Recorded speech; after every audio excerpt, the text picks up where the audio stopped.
le Flash Info.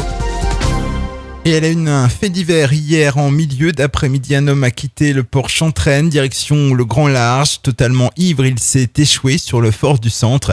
La gendarmerie maritime a pris en charge le marin avant que les agents de la capitainerie du port Chantraine ne viennent remorquer le bateau. L'homme de 70 ans, originaire de Granville, ne risque en revanche aucun ennui judiciaire. L'alcool et l'ivresse ne sont pas prévus pour les infractions en mer.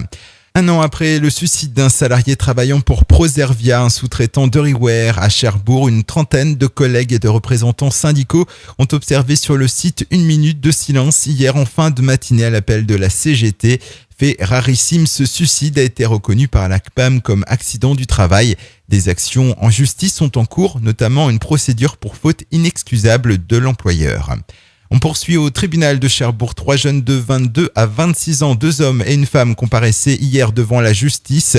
Suite à un pari, ils s'étaient baladés une nuit d'avril en sous-vêtements au nez de Jobourg.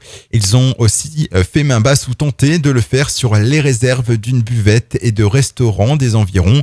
Des faits qui ont valu à la jeune fille une peine de 2 mois de prison avec sursis. Pour l'un des garçons, la peine a été de 3 mois avec sursis.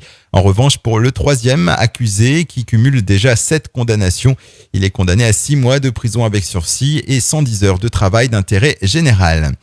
Accident de la route. Lundi dernier, une collision entre 3 véhicules a eu lieu sur la RD 902 à Yvetot-Bocage, près de Valognes. La passagère de la première voiture, âgée de 77 ans, a été sérieusement blessée et évacuée par les pompiers directement au CHU de Caen, où une ITT de 30 jours lui a déjà été prescrite. Et puis 300 véhicules ont été contrôlés par la police hier après-midi en centre-ville de Cherbourg, place Napoléon et avenue de Cessart. Près de 80 étaient en excès de vitesse significatif.